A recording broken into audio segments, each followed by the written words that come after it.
Hi, you guys. My name is Daniel, and I am one half of Boost Coalition here in California. Here, to my left, we got my buddy Jesse's car. It's a 91 or 92 240 SX. I'm not too sure. Um, we've been just doing maintenance on this car. To be honest with you, nothing crazy. We did water pump, timing chain guides. We fixed the oil pan, had an oil pan leak, oil pan crack, car as well. And then on the right, I have my drift build, which is a 2005 Nissan 350Z. And this thing, it's engine-wise bone stock. Did a lot of work to this car. We swapped out the transmission. When I got it, the last owner said that sixth gear was bad, not to go into sixth gear, and I might have accidentally gone into sixth gear and it just got stuck in the gear. And I decided to swap out the tranny. Luckily, my buddy Jesse had a spare one, so I grabbed it from him. Did the tranny swap. We upgraded the clutch. Previous owner, same thing. They cracked the upper oil pan somehow. No idea how that happened, but ended up having to drop the whole subframe to get to the upper oil pan. So replace the upper oil pan. So there's literally no leaks in this car now, which is good. Just did the cooling system on it about 2-3 days ago, if I'm not mistaken. Awesome. So that's as far as like the builds that we can see, on camera and everything. But we also have a Cressida, right? We have a Cressida that we have here on the channel and everything, for Boost Coalition and everything. You mind talking a little bit about the Cressida, and then we can go ahead and show clips of it on camera? Yeah. So the Cressida, I own a '91 Toyota Cressida. I ended up picking up the car from a buddy of mine in Bakersfield named Aaron. Car, it's a 1J swapped. It's a good motor, chassis, it's a good chassis. But I've just been having a lot of issues with the car when it comes to wiring, getting it tuned. And it's been a struggle with that car, to say the least. But we're still working on it. I've had that car for about 2 years now, give or take, if I'm not mistaken. And I have thrown a lot of money at it. It has a brand new standalone wiring harness that goes into AM Infinity. The car needs to get tuned,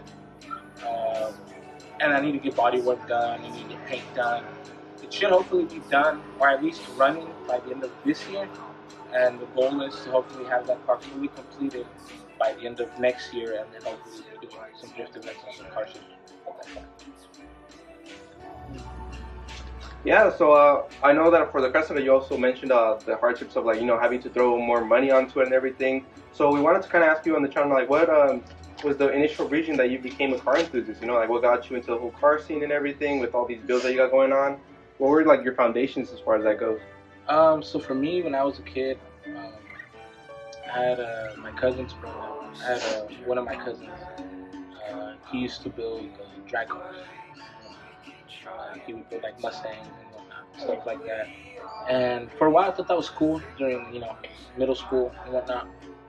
And then as I got older, my other cousins that I'm really close with, pretty much my brothers, they got into the JDM cars.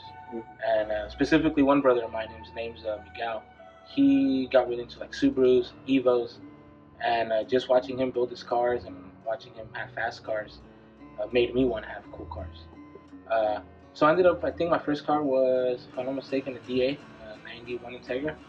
That was automatic, and I thought it was the shit. And then sold that because I wanted a stick shift car, and ended up getting an EF Civic Hatch, the 91 Civic Hatch, and then just went up from there.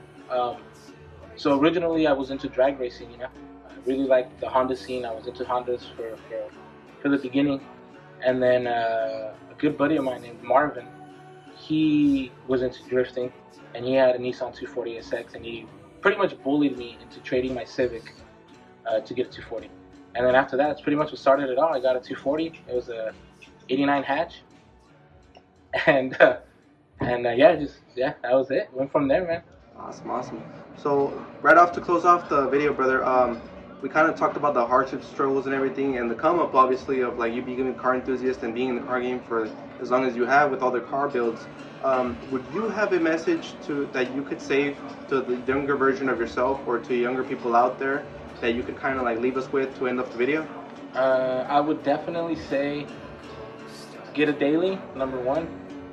Don't start off buying a project car and expecting that to be your daily.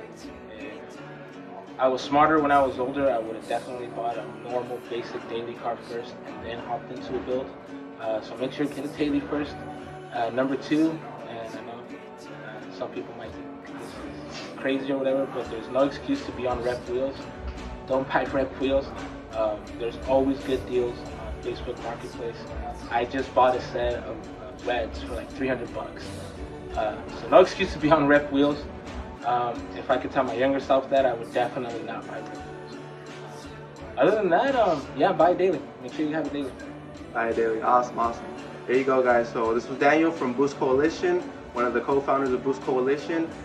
We appreciate him for having you on the channel, you know, giving us a little bit of an interview. Anytime. In depth on the cars and everything. And of course, it's also all interesting for us to get like a different type of, you know, people on the channel to go ahead and interview. With that being said, guys, thank you guys for watching the video, and I'll see you guys on the next video. I want to give a shout out, by the way, to my brothers Miguel, Miz, my boy Marco, little baby Goo, and Armando. Everyone else, you know, that's been helping us with the cars, the builds, and stuff like that. But yeah. Awesome. Thank you, guys.